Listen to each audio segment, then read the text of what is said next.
What's up, everybody? It's Buie back again for another episode of Ballin' with Buie, where I cover the hottest topics in sports, especially if it is OU related. Today I want to break down the straight shellacking that the United States women's national team gave to Argentina to win another She Believes Cup.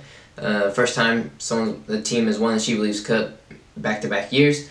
So let's dive on in. United States, they just needed a tie to win it because Brazil ended up winning 2 games to give them 6 points. U.S. had already won 2 games coming in, and so they were sitting at 6 points. So they just needed that one more point to end up getting the cup, which they did a lot more than that, obviously. Jane Campbell ended up starting in the goal for the U.S. instead of Nair. They're kind of trying to figure out who's going to be their backup keeper, because Nair obviously got the starting spot locked up, but they're trying to figure out who's going to be that backup keeper for the Olympics this summer, if they still happen. Hopefully they do. But yeah, a lot of players played in this game to try and see who's going to be able to make that 18 player cut for the Olympics, because you got to cut it down.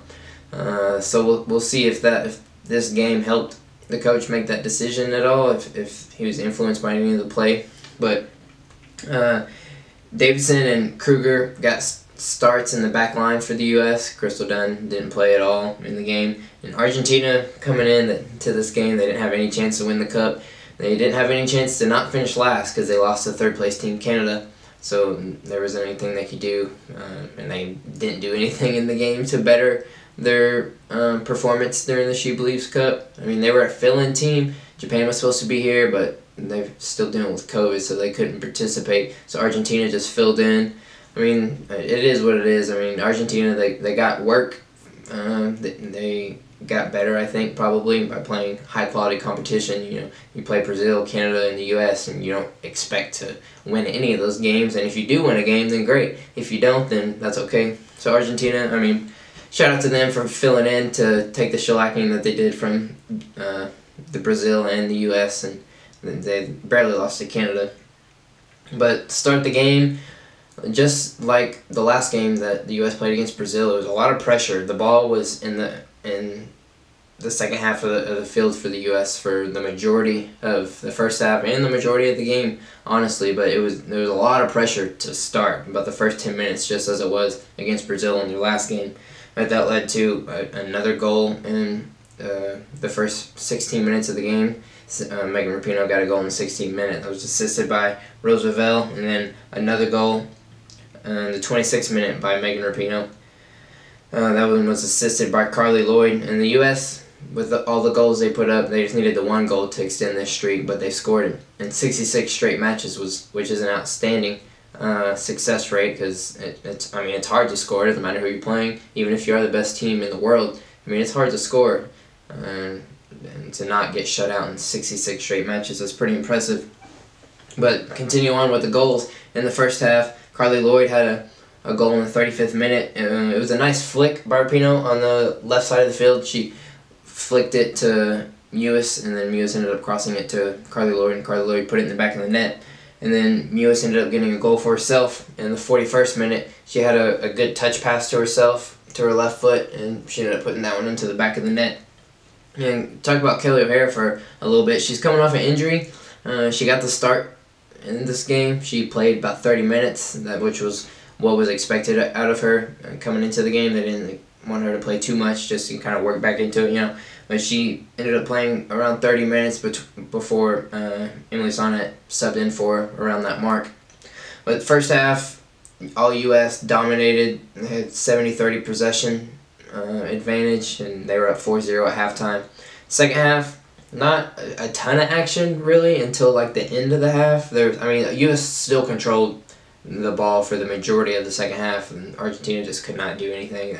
I don't even remember them shooting, honestly. I'm sure they did, but I can't recall a single shot. The goalkeeper, she didn't even get to prove why she needs to be the backup keeper for the Olympics or moving forward at all, because she didn't get any work. She just kind of sat back there. The back line didn't really get any work either. Besides advancing up into the offensive end of the play, but they didn't get any work on the defensive side of the ball, hardly.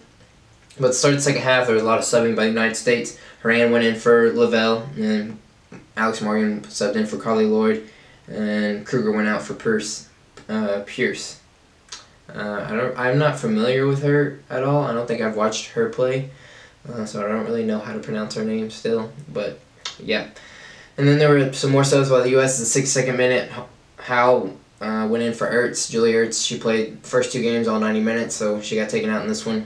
Because she kind of needs a backup. You know, Ertz is a key piece, obviously, to the United States. You know, holding down the middle of the field, but she still needs a solid backup in case Ertz can't go for some reason. You know, she gets injured, or maybe she gets cards and she can't go. You need someone who has the ability to fill in her spot. So I think that's why that sub happened, quite honestly. And then Smith ended up going in for Rapinoe. There were a couple yellow cards in the game, nothing too vicious or malicious. Both of them were by Argentina. I believe there were two by Argentina. But to end the game, I thought it was going to end at 4-0, but Alex Morgan ended up getting a goal in the 84th minute by a through ball by Smith, and then in the 88th minute, Press ended up heading a ball into the back of the net, which it was off a corner kick, and then Horan, a corner kick to the back post, and Horan ended up heading it back to the near post, straight off of the corner, and then Press headed it in from there. It was a really nice setup. I don't know if it was designed that way. It looked like it was, just from the way Horan reacted to getting the ball, because I doubt she could have saw her too well with all the motion in there and all the people in the way, but I think it was a set play probably that way. But it worked out really well, whether it was or wasn't, and that put U.S. up 6-0, and that's how the game ended. 6-0. United States won the first back-to-back She Believes Cups. USA, #1 team in the world, obviously. Pretty dominant. They perform, I think, really well. They only won 1-0 against Canada, and they only beat Brazil 2-0, which we're kind of used to seeing more goals from the United States.